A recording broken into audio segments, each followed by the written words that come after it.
Hello there fellow humans, and today I'll be looking into the top 5 worst tier 10 tech tree tanks that you can get yourself.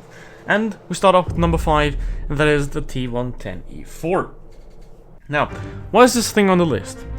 Well, multiple reasons. Because it doesn't have good armor, it doesn't have really good mobility, it can't turn the turret around, it doesn't have good gun depression, and the gun is quite good, but it's not your typical insanely accurate Grill 15 tank straw gun. It is, however, pretty good though. So, as you can see, with this tank you can't turn the turret all the way around, and you have this massive cupola on the top that pretty much everyone can penetrate, so you should definitely try to hide that. But the thing is, you can't hide it because whenever you peek out, your cupola is visible. Also, the hull armor isn't very good, so there's not really any way you can't side scrape, because if you do, the cupola is visible. All that kind of stuff just happens to you. So the T110E3 is just a lot better tank because the cupola just isn't the weak spot on that vehicle. The cupola just holds this tank back massively. Also, the cheeks of the turret are quite easily penetrable too. So even if you can't actually hit the cupola, it's still quite easy to do damage to this vehicle. Now, let's try and see if we can achieve the grill. Yes, we can. Perfect. Now, that's one of the upsides of this tank, that it has a nice 150mm tank straw gun with pretty cool HE rounds where you can do a lot of damage to, for example, a Grill 15. Like this. 731, the grill does bounce off me, but it was a pretty unfortunate shot of him. I don't even know exactly where he hit, but if he would have aimed better, he could have definitely penetrated that without a problem. Okay, now let's go for standard B. And yeah, nice lag. I have no idea why I have that much packet loss. I have no damn clue. Okay, let's try and get the Kennedy 1. He's moving forward. The Kennedy 1 is a very great tank, by the way. If you have the chance to get it, just do it. Because if you don't, you're missing out. It says it's a heavy tank, but it's just really more of a medium, to be honest.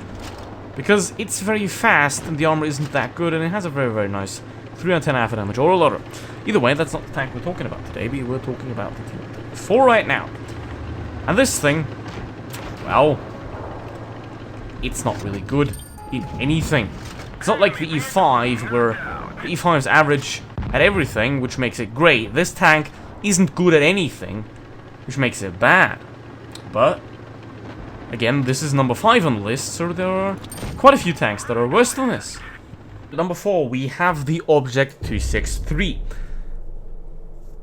It has amazing DPM and a quite good mobility, but it doesn't have gun depression. It has very weak armor, so it kind of falls into the same hole that the E4 does. Great gun, rest not so good. Like, it doesn't really have a place in the game. Also, that's why, for example, it was removed from World of Tanks PC as a Tier 10 vehicle and moved to Tier 9. So, yeah, this tank isn't really seen a lot in battle. It's very rare to see one of those. I think the E4 is a little bit more common, simply because the T30... The T30 is an amazing tank. But, for example, the SU 12254 is not that good. So I would not really recommend getting this line at all. You know, because it's not a sniping... This tank is not a sniping tank. It's not a frontline tank because of the armor. So it doesn't really fit into the game at all, to be honest. So you're not gonna have a good time playing this tank. And then we get to number 3, the third worst tank in World of Tanks Blitz. That is the VK7201K. And as I already mentioned in the German Super Heavy videos, if you haven't seen that one, just check it out. It's on the channel. As I already mentioned, this tank has horrible mobility, a horrible gun, and also horrible armor. You might ask yourself, what? It's a Super Heavy. How does it have horrible armor? Well, it is good when you face hug it. But as soon as you turn this tank like this, everyone can penetrate this spot right here. That's why this tank's absolutely horrible. If you have a little bit of aim, you can easily penetrate this tank without any problems. That's why this tank is absolutely bad. It is definitely the worst of the heavy tanks at tier 10. But it's definitely not the worst tier 10 at all, because number 2 goes to the Yak Panzer E100. You might ask yourself, why is this tank here? Jules likes it. Yeah, that's exactly why it's here. This tank is just not good. It suffers from the same problems that the E4 and the 263 suffer, but it suffers from them even more. It's not a sniper tank, it's not a frontline tank, it's not good in any scenario that you put it in. Sure, it does have the alpha damage, it has solid DPM, again, the gun's not bad, but the mobility is absolutely awful. The armor isn't really too good either, anyone can penetrate it. This is just a flat plate. The second you turn your side on anyone, it's easy to be penetrated. You also have the crew compartments also at the back, so you don't have a lot of gun depression either.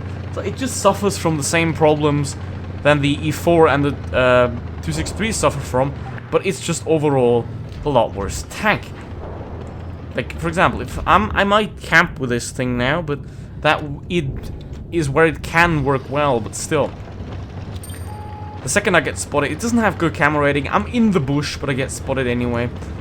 And so it's not really a tank that's good in any scenario, actually. It just doesn't work. There's a lot of bad tank destroyers in this game. Because, like, for example, sure, there's a few medium tanks that underperform, but you can still make up for that with mobility. You can dart around the battlefield and get yourself into positions where you have the advantage. You can't do that with this vehicle. You can't do that with any of the super heavies, in fact. That's what makes this tank very, very bad. Because at the beginning of the battle, you can only go one direction, and you don't know where the enemy team's going to be. So either you're going to have to travel through an empty corridor, and you're going to get nothing, or you're going to have the entire enemy team right in front of you, or in fact also flanking you. And in this tank, that's absolutely horrible, because not only are you not going to get flanked, you're also just going to get absolutely shot in the face from enemy tank destroyers, just like that. Now, we already have lost our Sheridan platoon, which means they're idiots. First of all, for playing Sheridans, and second of all, for being dead after not even 2 minutes. But the biggest problem in this game still isn't the tanks. They're definitely the bunch of idiots that play this game, and that Wargaming has aided these idiots with updates like 5.5, which just pushes these people into tier 8, tier 10 a lot earlier. You can buy tier 10 premium tanks, you can get a lot more boosters, you can get a lot more ×5s, so you're gonna get to tier 10 a lot earlier, which is pretty bad, because if you don't know how to play the game, and you reach tier 10, what are you gonna do up there? Anyway, let's get back from the rant. That happens pretty much every video, because that's just how it works now. To the Yak Panzer E100. As you can see, I'm flanked. That he's behind me. People are behind me. People are in front of me. I can't really do anything about that. I have a shit team.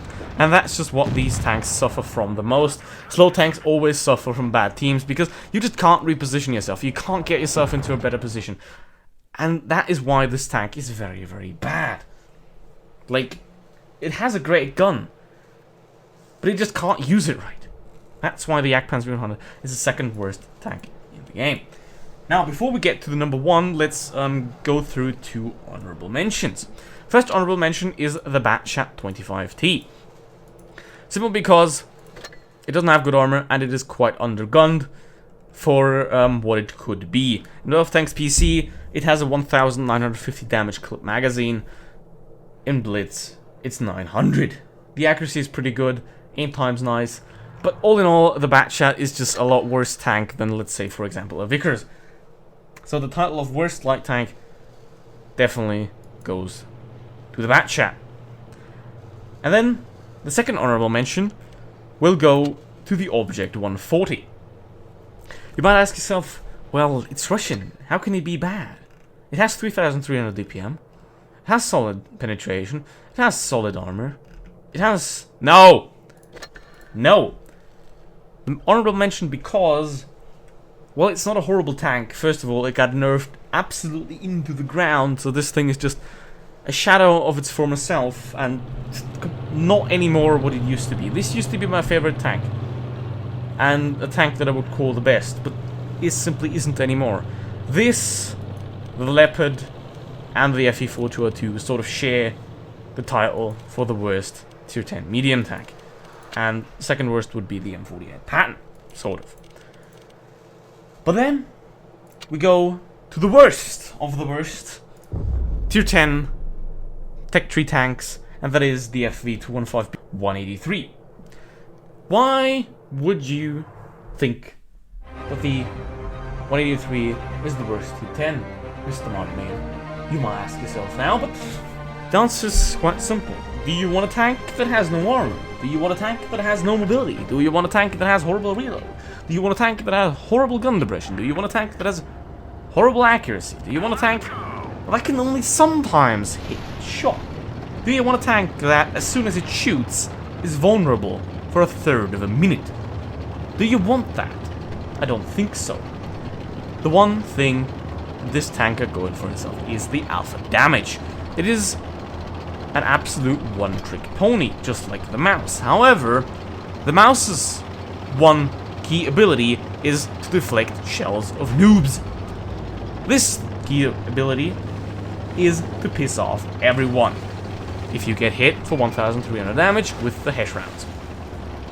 That's the only ability that this tank actually possesses. That's it. It's very slow. It has the speed of about a mouse with the armor of a leopard. But the one thing it can do is this. That's the only thing that this tank got going for itself. But it is, without a doubt, currently the worst Tier 10 tank in the game. It doesn't have armor, which means it can't protect itself. It doesn't have mobility, which means I can't get toward any position, any favorite position. I can't change position very quickly. For example, if I would be in a 113 or an E5 right now, I could have backed off, and I would have only taken one shot.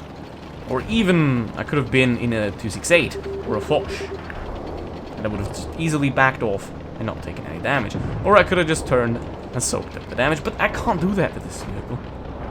It only has alpha damage. That is the only quality that this tank has, which is quite poor actually, considering there's so many things in this game that need to be considered. Look at the accuracy. It is just like the KV-2 at Tier 10. It is good if you hit, but that occasion is very rare, and that doesn't happen too often. Also, what doesn't happen often, as you already see in the Yak Panzer game, and as you see again now, is that the teams are full of absolute idiots all the time. Which is bad, but it does happen. I did my best, and, well, the team was absolute garbage, and if you think that my opinion of the worst Tier 10 tanks is garbage, in which case, probably a Jules fan, but either way, tell me in the comments, and if you like the list, if you like the videos, there's buttons down there that you can press, I don't know. But anyway, thank you very much for watching, see you at the next one, goodbye.